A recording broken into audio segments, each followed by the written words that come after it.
निखिलपूर्णगुणैकदेहं निर्दोषमर्पितमप्यखिलैषु अक्कैः अस्योद्भवादिदमशेषविशेषतोऽपि वन्द्यं सदा प्रियतमं मम सन्नमामि।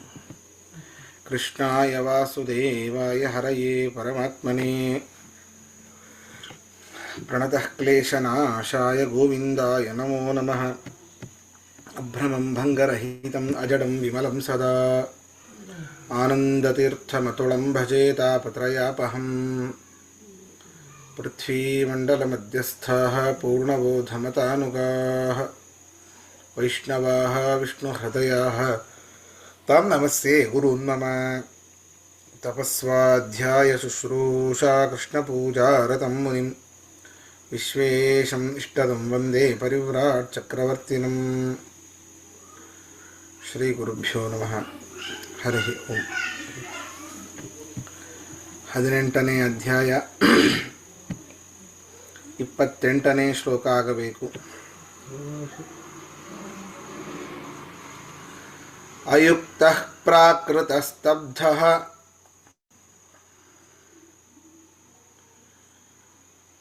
ಶಠೋ ನೈಷ್ಕೃತಿಕೋ ಲಸಃ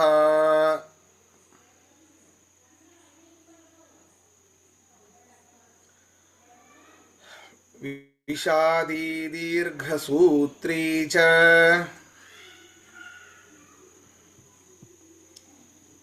ಕರ್ತಾ ತಾಮಸ ಉಚ್ಯತೆ.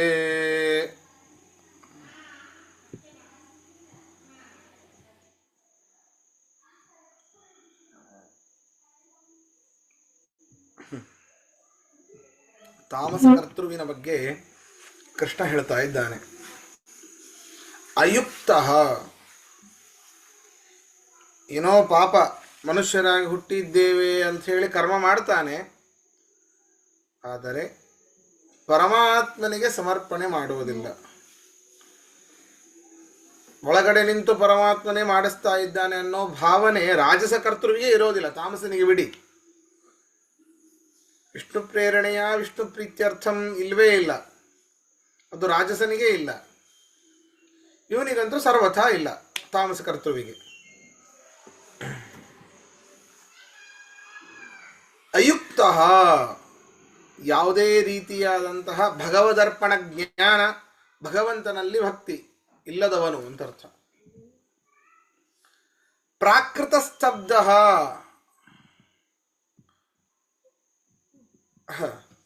ಇಲ್ಲಿ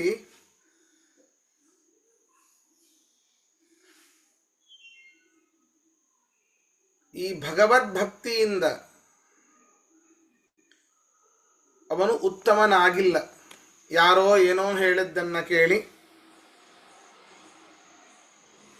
ಭಕ್ತಿಯನ್ನ ಮಾಡದೇನೆ ನಾನೇ ಶ್ರೇಷ್ಠ ಅಂಥೇಳಿ ಮೆರೆಯುವಂಥವನು ಪ್ರಾಕೃತ. ಪ್ರಕೃಷ್ಟ ಆಕೃತ ಪ್ರಾಕೃತ.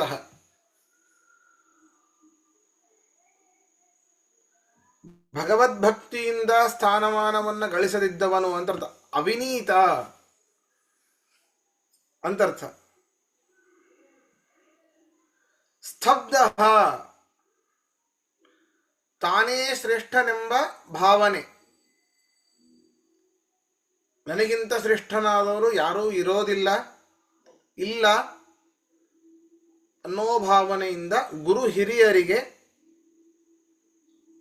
ನಮಸ್ಕಾರ, ತಲೆ ಬಾಗದವನು, ನಮಸ್ಕಾರ ಮಾಡದವನು. ಅದು ಮುಖ್ಯ. ಎಂಥ ದೊಡ್ಡವನೇ ಆದರೂ, ಎಷ್ಟೇ ಸ್ಥಾನಮಾನವನ್ನು ಗಳಿಸಿದರೂ ಗುರು ಹಿರಿಯರಿಗೆ ತಲೆ ಬಾಗಬೇಕು.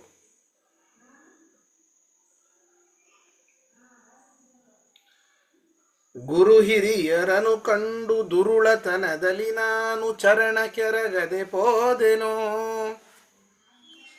ಸ್ಮರಣ ಬಾಣಕ್ಕೆ ಸಿಲುಕಿ ಪರಸತಿಗೆ ಮನವಿತ್ತು ದುರುಗತಿಗೆ ಒಳಗಾದೆನೋ.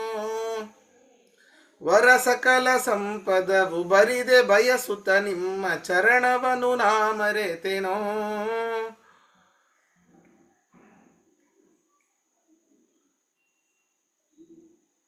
ನೀ ಕರುಣದಿಂದ ಪಾಲಿಸದಿದ್ದರೆ ಇನ್ನು ನಾ ಕಾಣೆ ಮನ್ನಿಸುವರ.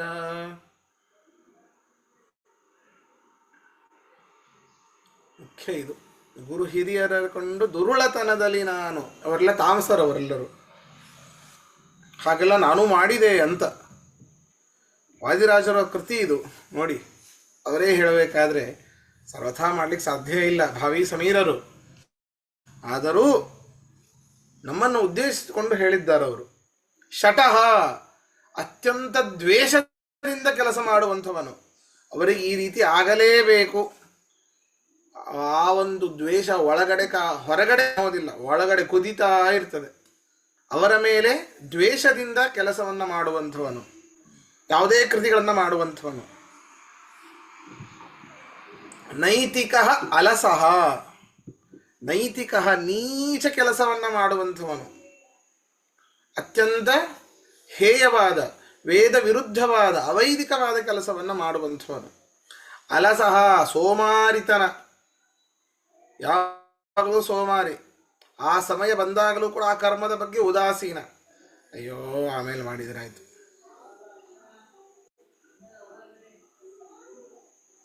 ಮುಂದೆ ಬರ್ತದೆ ಇದರ ಬಗ್ಗೆ. ದೀರ್ಘಸೂತ್ರಿ ಎರಡೂ ಒಂದೇ ಅದು. ಅಲಸಃ ಸೋಮಾರಿ. ದೀರ್ಘಸೂತ್ರಿ ಅಂತಂದ್ರೆ ಸಣ್ಣ ಕೆಲಸ ಅದನ್ನ ದೊಡ್ಡದಾಗಿ ಮಾಡೋದು, ಬಹಳ ಹೊತ್ತು ಮಾಡೋದು, ಅಥವಾ ಸಮಯ ಬಂದಾಗ ಆಮೇಲೆ ಮಾಡ್ತೇನೆ ಅಂತ ವಿಚಾರ ಮಾಡೋದು. ವಿಷಾದಿ, ವಿಷಾದಿ ಮನೋದೌರ್ಬಲ್ಯ ಇರುವಂಥವನು. ನೋಡಿ, ಜಗತ್ತಿನಲ್ಲಿ ಯಾರನ್ನೋ ಗೆಲ್ಲೋದು ಬೇಡ. ನಮ್ಮ ಮನಸ್ಸನ್ನು ನಾವು ಗೆದ್ರೆ ಮುಗಿದೋಯ್ತು, ಇನ್ನೆಲ್ಲರನ್ನೂ ಗೆದ್ದ ಹಾಗೆ. ಅದೇ ದೊಡ್ಡ ಕಷ್ಟ. ನಮ್ಮ ಮನಸ್ಸನ್ನು ಗೆದ್ರೆ ಎಂಥದ್ದೇ ಕಷ್ಟ ಬಂದರೂ ನಾವು ಸ್ಥಿರವಾಗಿ ಇರಬಹುದು. ಮನಯೇವ ಮನುಷ್ಯಾಣಂ ಕಾರಣಂ ಬಂಧ ಮೋಕ್ಷಯೋಹೋ. ಮನಸ್ಸನ್ನು ಗೆದ್ದವನಿಗೆ ಎಂಥದ್ದೇ ಆಪತ್ತು ಬಂದರೂ ಅವನು ಆರಾಮಾಗಿ ಪಾರಾಗ್ತಾನೆ. ವಿಷಾದಿ, ದೀರ್ಘಸೂತ್ರಿ, ಇಂತಹ ವ್ಯಕ್ತಿ, ಇಂತಹ ಕರ್ತೃ ತಾಮಸ ಕರ್ತೃ ಅಂತ ಕೃಷ್ಣ ಇದರಲ್ಲಿ ಹೇಳ್ತಾ ಇದ್ದಾನೆ. ಅರ್ಥ ಬರ್ಕೊಳ್ಳಿ. ಅಯುಕ್ತ, ಭಗವದರ್ಪಣ ಬುದ್ಧಿ ಇಲ್ಲದವನು. ಭಗವದರ್ಪಣ ಬುದ್ಧಿ ಇಲ್ಲದ,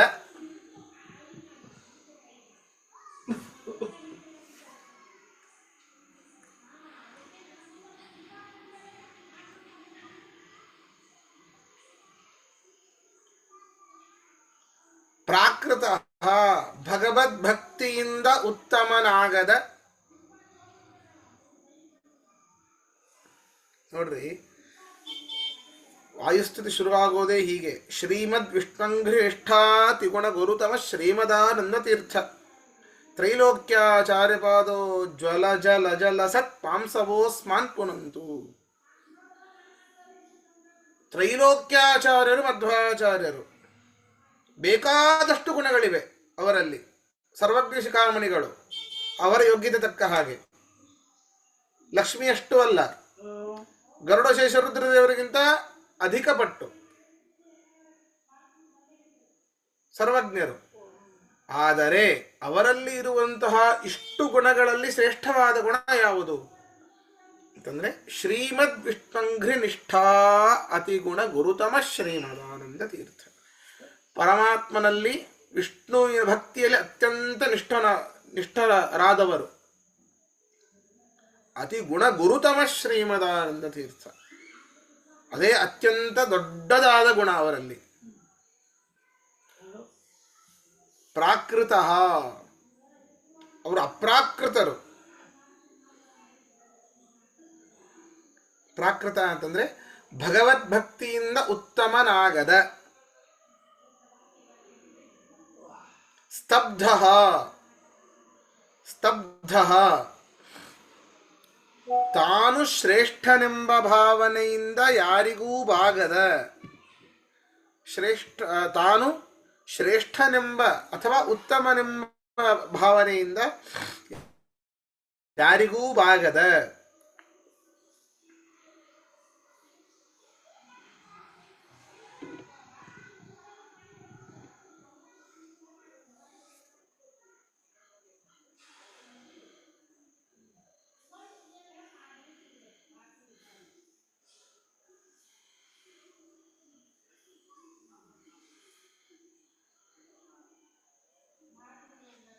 ಭಾಗದ ಶಠಃ ಶಠಃ ದ್ವೇಷದಿಂದ ದ್ವೇಷದಿಂದ ಕೆಲಸ ಮಾಡುವ ದೇಶದಿಂದ ಕೆಲಸ ಮಾಡುವ ನೈತಿಕಃ ನೈತಿಕಃ ನೀಚ ಕೆಲಸಗಳನ್ನು ಮಾಡುವ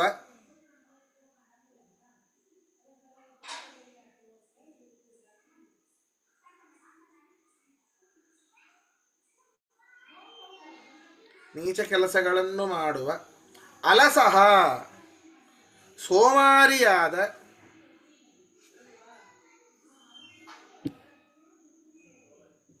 ಅಲಸಃ ಸೋಮಾರಿಯಾದ ವಿಷಾದಿ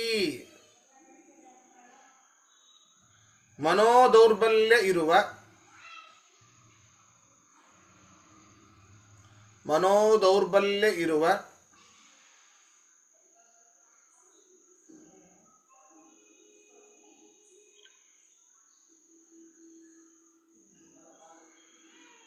ದೀರ್ಘಸೂತ್ರಿ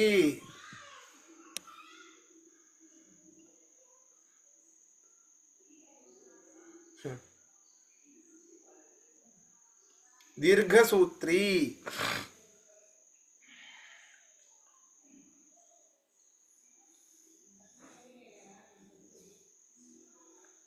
ಕೆಲಸ ಮಾಡುವ ಕಾಲ ಬಂದರೂ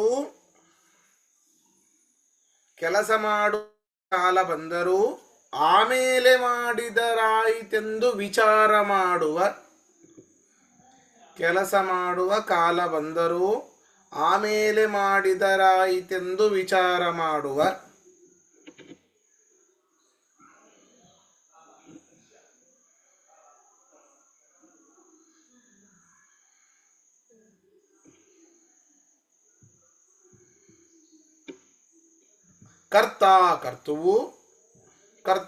ಕರ್ತೃವು ತಾಮಸ ಉಚ್ಯತೆ ತಾಮಸ ಎನಿಸುವನು.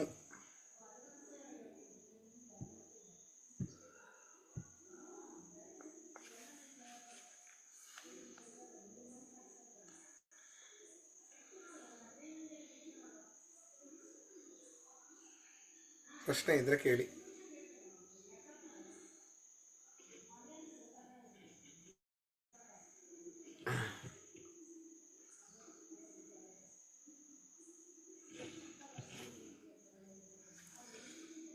ಸರಿ, ಮುಂದೆ ಹೋಗೋಣ.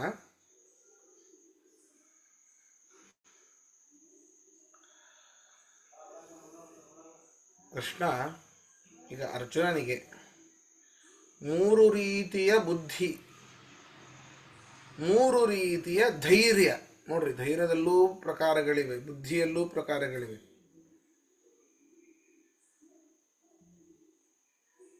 ಬರೀ ನಮಗೆ ಸದ್ಬುದ್ಧಿ ದುರ್ಬುದ್ಧಿ ಅನ್ನೋದಷ್ಟೇ ಗೊತ್ತು.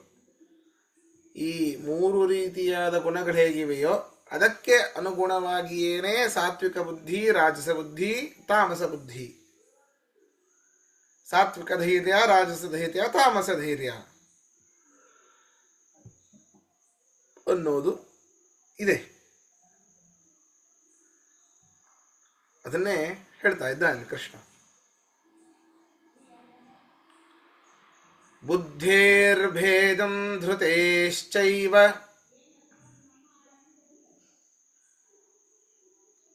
ಗುಣತಸ್ತ್ರಿವಿಧಂ ಶೃಣು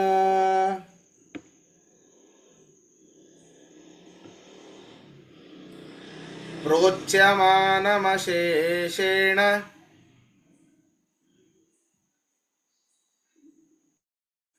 ಪೃಥಕ್ತ್ವೇನ ಧನಂಜಯ.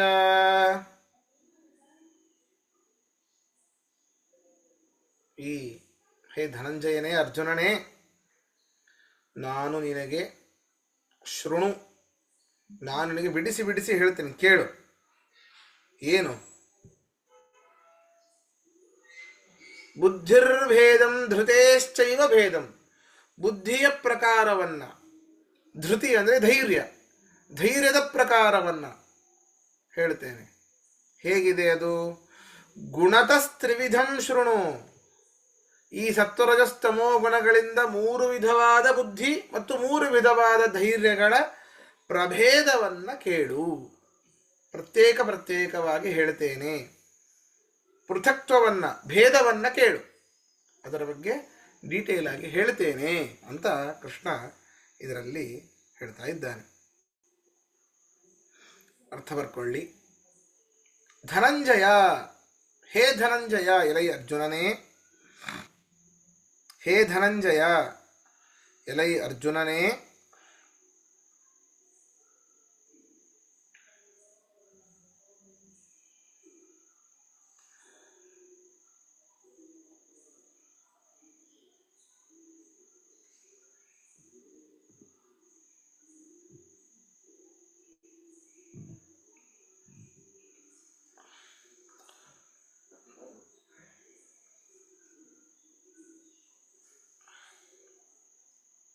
ಗುಣತಃ ತ್ರಿವಿಧಂ,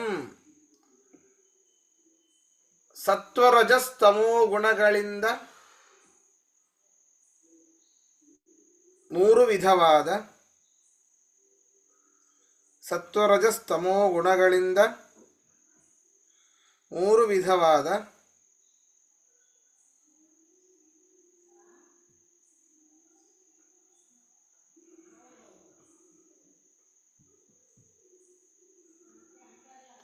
ಬುದ್ಧೇಃ ಭೇದಂ, ಬುದ್ಧಿಯ ಸಾಕು, ಬುದ್ಧಿಯ ಚ ಮತ್ತು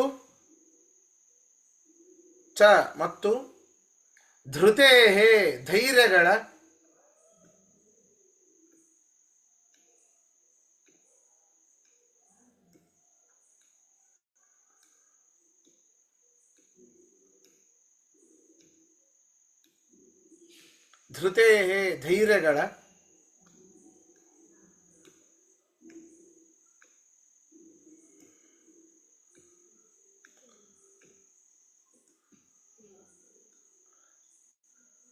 ಪ್ರೋಚ್ಯಮಾನಂ, ಪೃಥಕ್ತ್ವೇನ ಹೇಳಿದಿನ? ಇಲ್ಲ ಇಲ್ಲ ಪೃಥಕ್ತ್ವೇನ ಪ್ರೋಚ್ಯಮಾನಂ, ಪೃಥಕ್ತ್ವೇನ ಪ್ರೋಚ್ಯಮಾನಂ.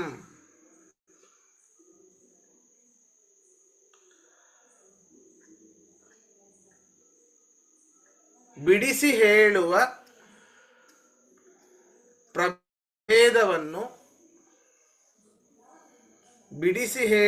ಪ್ರಭೇದವನ್ನು ಅಶೇಷೇಣ ಶೃಣು, ಸಂಪೂರ್ಣವಾಗಿ ಕೇಳು.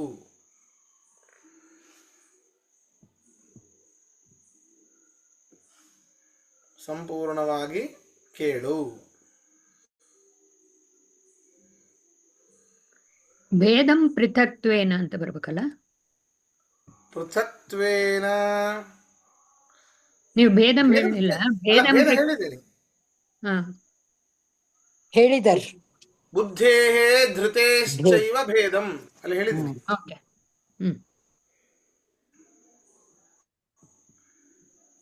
ಸರಿ, ಶೃಣು, ಕೇಳು. ಪ್ರಶ್ನೆ ಇದ್ರೆ ಕೇಳಿ, ಇಲ್ಲಾಂದ್ರೆ ಮುಂದೆ ಹೋಗೋಣ.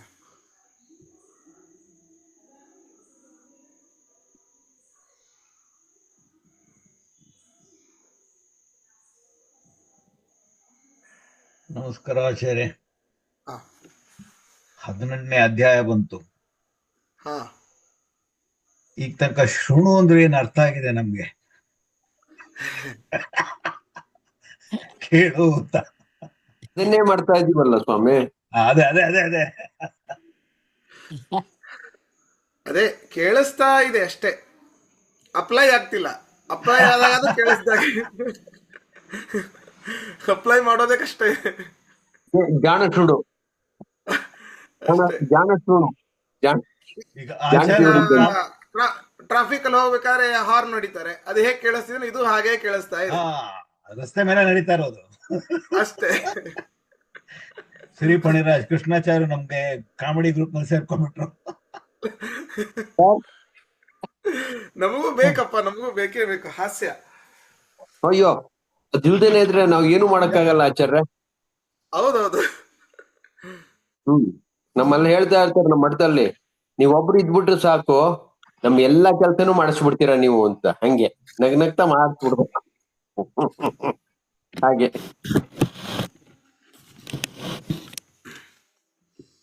ಸರಿ, ಮುಂದೆ ಹೋಗೋಣ. ಪ್ರವೃತ್ತಿಂ ಚ ನಿವೃತ್ತಿಂ ಚ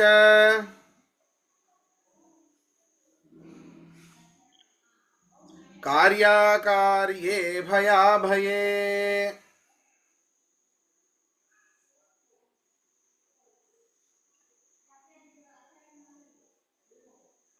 ಬಂಧಂ ಮೋಕ್ಷಂ ಚ ಯಾ ವೇತ್ತಿ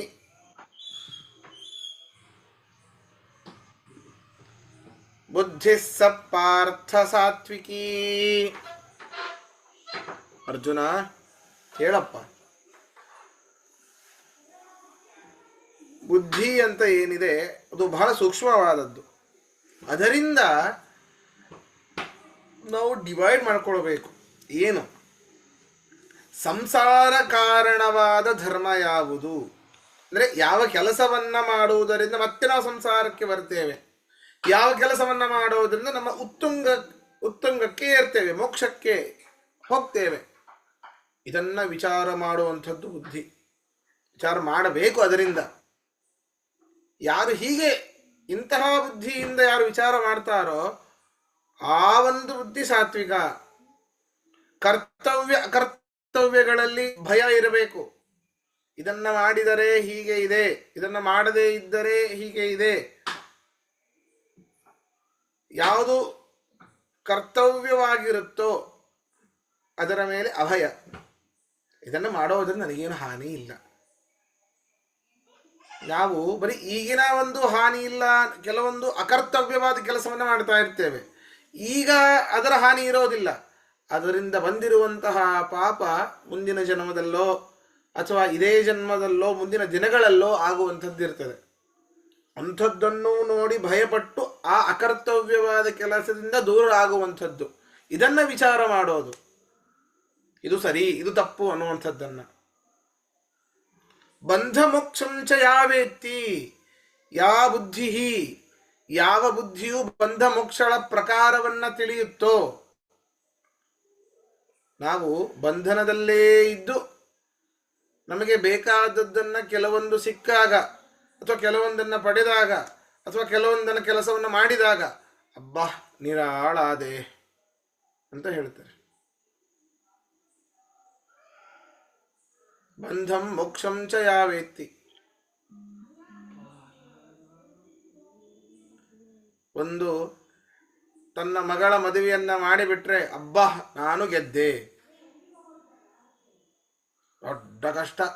ಅವ್ರನ್ನ ಹೊಂದಿಸೋದು, ಇವ್ರನ್ನ ಹೊಂದಿಸೋದು, ಬೀಗರನ್ನ ಹಿಡಿಯೋದು, ಅದು ಮಾಡೋದು ಇದು ಮಾಡೋದು, ಅಬ್ಬಾ ದೊಡ್ಡ ಜವಾಬ್ದಾರಿ ಮುಗೀತಪ್ಪ, ಆರಾಮ್ ನಿರಾಳ ಆಗೋದು. ಬಂಧನದಿಂದ ಎಲ್ಲಿ ಮುಕ್ತ ಆದ್ವಿ ನಾವು? ಎಲ್ಲಿ ಸಿಕ್ಕಿದೆ ನಮಗೆ? ಇದೇ ಮೋಕ್ಷವ? ಅಥವಾ ಒಳ್ಳೆ ಸರ್ಕಾರಿ ನೌಕರಿ, ಪ್ರತಿ ವರ್ಷವೂ ಸಂಬಳ ಜಾಸ್ತಿ ಆಗತ್ತೆ, ಬೇಕಾದಾಗಿ ರಜೆಗಳು, ದೊಡ್ಡ ಮನೆ, ಐಷಾರಾಮಿ, ಕಾರು ಗೀರು ಬಂಗ್ಲೆ, ಅದು ಇದು, ಆರಾಮಾಗಿ ಇದ್ದಾನೆ. ಇದೇ ಆರಾಮ ಜೀವನ. ಇದಕ್ಕಿಂತ ಮಿಗಿಲಾದದ್ದು ಇನ್ಯಾವುದೂ ಇಲ್ಲ. ಬಂಗಾರದ ಪಂಜರದಲ್ಲಿ ಗಿಳಿಯನ್ನ ಇಟ್ಟ ಹಾಗೆ. ಏನು ಬಂತ್ರಿ? ಬಂಗಾರದ ಪಂಜರವೇ ಅದು. ಬಂಗಾರದ್ದಾದ್ರೇನು? ನನಗೆ ಬಂಗಾರದ ಪಂಜರದಲ್ಲಿಟ್ಟಿದ್ದಾರಪ್ಪ ಅಂತ ಅದು ತನ್ನ ಬೆನ್ನನ್ನು ತಾನು ತಟ್ಕೊಂಡ್ರೆ ಬಂಧನದಿಂದ ಮುಕ್ತವಾಗತ್ತ? ಅದು ಇಲ್ಲ. ಅಂತಹ ಬಂಧ ಮೋಕ್ಷಗಳು, ಅದರ ಬಗ್ಗೆ ನಿಜವಾದ ಮೋಕ್ಷ ಏನು? ನಮ್ಮ ಸ್ವರೂಪಾನಂದದ ಆವಿರ್ಭಾವವೇ ಮೋಕ್ಷ. ನಮಗೆಲ್ಲ ನೋವು ನಮ್ಮ ಶರೀರಕ್ಕೆ ಹೊರತು ಆತ್ಮಕ್ಕೆ ಅಲ್ಲ. ನಮ್ಮ ಶರೀರದ ನೋವು ಈ ಶರೀರದಲ್ಲಿ ನಾನಿದ್ದೇನೆ, ಇದು ಈ ಜನ್ಮಕ್ಕೆ ಮಾತ್ರ ಎನ್ನುವಂತಹ ಭಾವನೆ, ಎನ್ನುವಂತಹ ವಿಚಾರ ಏನಿದೆ, ಇದರ ಬಗ್ಗೆ ಸರಿಯ ಸ್ಪಷ್ಟವಾದ ಜ್ಞಾನ, ಅದು ಸಾತ್ವಿಕ ಬುದ್ಧಿ ಅಂತ ಕೃಷ್ಣ ಹೇಳ್ತಾ ಇದ್ದಾನೆ. ಅರ್ಥವರ್ಕೊಳ್ಳಿ.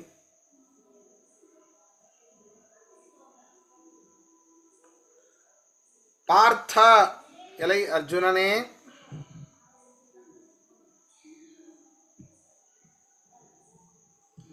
ಪಾರ್ಥ, ಎಲೈ ಅರ್ಜುನನೇ,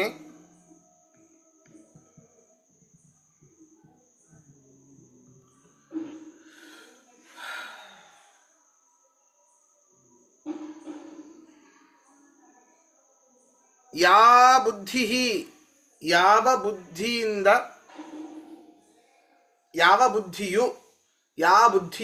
ಯಾವ ಬುದ್ಧಿಯು ಪ್ರವೃತ್ತಿಂಚ ನಿವೃತ್ತಿಂಚ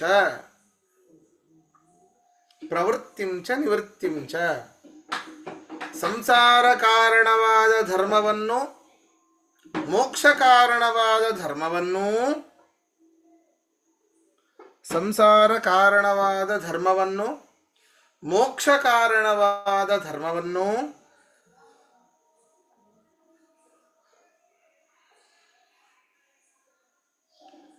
ಕಾರ್ಯಕಾರ್ಯೇ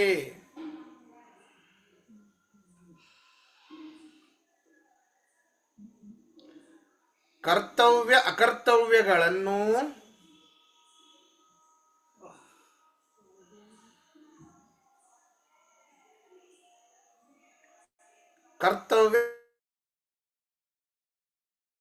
ಕರ್ತವ್ಯಗಳನ್ನು ಭಯಾಭಯೇ,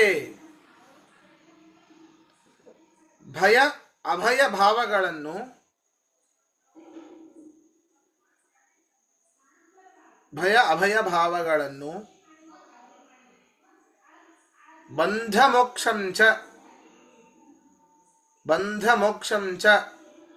ಬಂಧ ಮೋಕ್ಷಗಳ ಪ್ರಕಾರವನ್ನೂ ಕೂಡ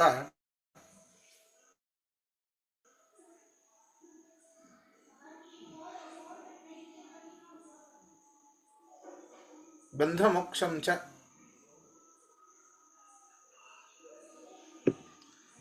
ಮೋಕ್ಷಗಳ ಪ್ರಕಾರವನ್ನು ಕೂಡ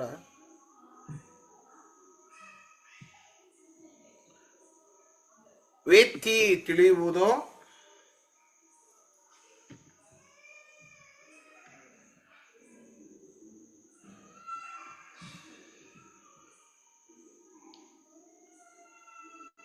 ಸಾ ಸಾತ್ವಿಕಿ, ಆ ಬುದ್ಧಿಯು ಸಾತ್ವಿಕ.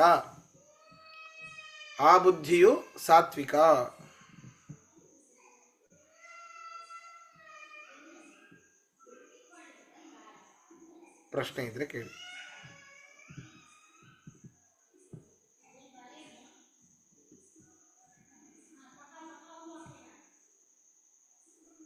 ನಮಸ್ಕಾರ ಆಚಾರ್ಯ.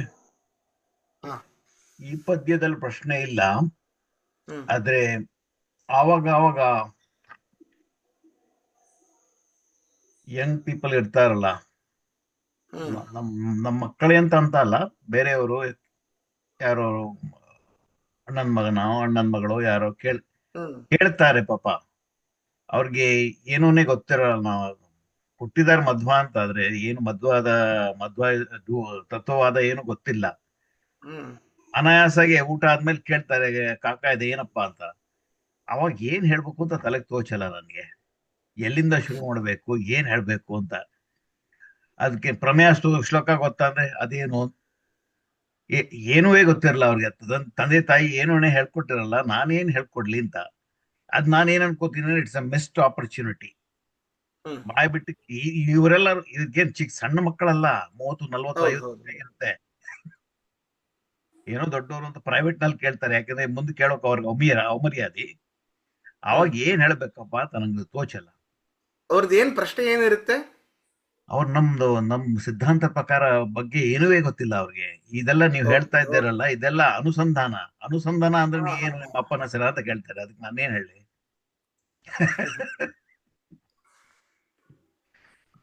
ಮೊದಲಿಗೆ ಅದೇ ಹರಿ ಸರ್ವೋತ್ತಮ ಅನ್ನೋದು ಮೊದಲಿಗೆ ಹೇಳ್ಕೊಡಬೇಕು. ಕೆಲವೊಂದು ಕಥೆಗಳನ್ನು ಮೊದಲಿಗೆ ಹೇಳ್ತಾ ಬರಬೇಕಷ್ಟೆ. ಯಾಕೆ ಅವನು ಆದ್ಯ ಜೀವ, ಆದ್ಯ ಪರಮಾತ್ಮ, ಆದ್ಯ ಜೀವ ಅಲ್ಲ, ಕ್ಷಮಿಸಿ, ಆದಿಯಲ್ಲಿ ಹುಟ್ಟಿದವನು ಪರಮಾತ್ಮ, ಹುಟ್ಟಿದವನು ಅಲ್ಲ, ಆದಿಯಿಂದ ಇದ್ದವನು. ಏಕೋ ನಾರಾಯಣೋ ಆಸೀತ್ ನ ಬ್ರಹ್ಮ ನ ಚ ಶಂಕರ. ನಾರಾಯಣ ಮಾತ್ರ ಇದ್ದ, ಯಾವ ಬ್ರಹ್ಮ ಇರಲಿಲ್ಲ, ಶಂಕರ ಇರಲಿಲ್ಲ. ದೇವತೆಗಳು ಅಂದ್ರೆ ದೇವರ ಬಗ್ಗೆ ಅವ್ರಿಗೆ ನಂಬಿಕೆನೇ ಇಲ್ವಾ ಹೇಗೆ? ಅವರು ನಂಬಿಕೆ ಇದೆ, ದೇವ್ರ ದೊಡ್ಡವನು ಹಾ. ಅಂದ್ರೆ ನಮಸ್ಕಾರ ಮಾಡ್ತಾರೆ. ಆಚಾರ ಬಂದ್ರೆ ಕಣ್ಣು ಸಣ್ಣ ತೋರ್ಸ್ರೆ ಹೋಗೋದು, ನಮಸ್ಕಾರ ಮಾಡ್ತಾರೆ, ದಕ್ಷಿಣೆನೂ ಕೊಡ್ತಾರೆ. ಆದ್ರೆ ಇದು ಸ್ಕೂಲು ಕಾಲೇಜ್ಗಳ ಹೋಗಿ ಇವರೆಲ್ಲ ಕ್ರಿಸ್ತಂದ್ರೆಲ್ಲ ಇದ್ದೆಲ್ಲ ಪಾದ್ರಿಗಳು ಎಲ್ಲ ತಲೆ ಹಾ. ಕೆಡಿಸ್ಬಿಟ್ಟಿದ್ದಾರೆ. ಅವ್ರಿಗೆ ನಮ್ದೇ ಗೊತ್ತಿಲ್ಲ ಸರಿ. ನೀವು ಹೇಳಿದ್ದು ಒಳ್ಳೇದು, ಹರಿ ಹರಿ ಸರ್ವೋತ್ತಮ, ವಾಯು ಜೀವೋತ್ತಮ, ಇದು ತಿಳ್ಕೊಡ್ರಿ ಅಷ್ಟೇ. ಓಕೆ, ಹೌದು ಹೌದು ಹೌದು. ಮೊದಲಿಗೆ ಅಷ್ಟೇ ಹೇಳ್ಕೊಡ್ಬೇಕು. ಆಮೇಲೆ ಬರ್ತಾ ಬರ್ತಾ ಒಂದೊಂದು ಸಣ್ಣ ಕಥೆಗಳ ಮೂಲಕ ಹೇಳ್ಕೊಡ್ಬೇಕು. ಒಮ್ಮೆಗೆ ಸಿದ್ಧಾಂತವನ್ನೇ ಶುರು ಮಾಡಿದ್ರೆ ಇಂಟ್ರೆಸ್ಟೇ ಹೋಗ್ಬಿಡ್ತದೆ, ಅದೇ ಬರೋದೇ ಇಲ್ಲ. ಬೇಡಪ್ಪ, ಅದೇ ಫಾದರ್ ಸಾಕು, ಮದರ್ನ ಯಾರಾದ್ರೂ ನೋಡ್ಕೊಂಡ್ಬಿಟ್ರಾಯ್ತು ಅಂತ. ಹೌದಾ, ಧನ್ಯವಾದ ಆಚಾರ್ಯ. ಆಚಾರ್ಯ, ಹಾ, ಅಂತವರಿಗೆ ಹರಿಕಥಾಮೃತ ಸಾರದ ಮಂಗಳಾಚರಣೆಯಿಂದ ಶುರು ಮಾಡುವುದಲ್ವಾ? ಅಲ್ರಿ, ಅವರಿಗೆ ಕನ್ನಡದ ಪರಿಚಯವೂ ಇರುವುದಿಲ್ಲ, ಅಷ್ಟು ಗಾಢವಾದ ಕನ್ನಡ ಅಲ್ಲ. ಶಬ್ದಗಳ ಪುಂಜ ಇದೆ ಅದರಲ್ಲಿ. ಅಲ್ಲಲ್ಲ, ಆ ಪದ್ಯಗಳನ್ನ ಒಂದೊಂದೇ ತಗೊಂಡು ತಾರತಮ್ಯ ಹೇಳಿ ಹರಿಸರ್ವತ್ವವನ್ನ ತಿಳಿಸಿ ಹೇಳ್ಬೋದಲ್ಲ ಅದನ್ನ. ತಾರತಮ್ಯ ಅಂದ್ರೆ ತಾರಮಾಸಿ ಅರ್ಥ ತಮ್ಮ ಮಾಡ್ಕೊಳ್ಳೋದು ಅಂತ ಹೇಳ್ತಾರೆ. ಸುಲಭವಾಗಿರುತ್ತಲ್ಲ. ಹೌದು, ಕೆಲವೊಂದು ಸಣ್ಣ ಸಣ್ಣ ಕಥೆಗಳನ್ನು ಹೇಳಬಹುದು. ಯಾವುದು ಧರ್ಮ, ಯಾವುದು ಅಧರ್ಮ, ಸತ್ಯ ಅನ್ನುವಂಥದ್ದು ಯಾವಾಗಲೂ ಧರ್ಮ ಆಗೋದಿಲ್ಲ. ಸಾತ್ವಿಕರಿಗೆ ಒಳ್ಳೆಯದಾಗಬೇಕಾದ್ರೆ ಸುಳ್ಳೂ ಕೂಡ ಧರ್ಮ ಆಗತ್ತೆ ಅಂತ ಕೆಲವೊಂದು ವಿಚಾರಗಳನ್ನು ಹೇಳಿ, ಕೆಲವೊಂದು ದೃಷ್ಟಾಂತಗಳನ್ನು ಕೊಟ್ಟು, ಕೃಷ್ಣ ಪರಮಾತ್ಮ ಹೀಗೆ ಮಾಡಿಸಿದ್ದಾನೆ ಅಂತೆಲ್ಲ ಹೇಳಿ, ಬರೀ ಅವರಿಗೆ ಏನು ಒಂದು ಸೈಂಟಿಫಿಕ್ ಆಗಿಯೇ ಹೇಳಬೇಕಾಗಿರ್ತದೆ ಕೆಲವೊಂದು, ಅಥವಾ ಕೆಲವು ಯಾರಾದರೂ ಸೈಂಟಿಸ್ಟ್ಗಳನ್ನು ನಂಬುವ ಥರನೇ ಅದನ್ನ ಅವ್ರು ನಂಬಿದ್ರಪ್ಪ ಅದಕ್ಕಾದ್ರೂ ನಂಬಬೇಕು ಅನ್ನೋದನ್ನ ಹೇಳಬೇಕಾಗಿರ್ತದೆ. ಆ ಕೆಲವೊಂದು ದೃಷ್ಟಾಂತಗಳನ್ನು ನಾವು ನೋಡಬೇಕು, ಗೂಗಲಲ್ಲಿ ಸರ್ಚ್ ಮಾಡಬೇಕು, ಅಂಥದ್ದನ್ನೇ ಹೇಳಬೇಕು. ಸರಿ, ಇದರ ಬಗ್ಗೆ ನಾಳಿನ ಪಾಠದಲ್ಲಿ ಮಾತಾಡೋಣ, ಸಮಯ ಇಲ್ಲ. ಶ್ರೀಕೃಷ್ಣ ಅರ್ಪಣಮಸ್ತು, ಮಧ್ವೇಶ ಅರ್ಪಣಮಸ್ತು.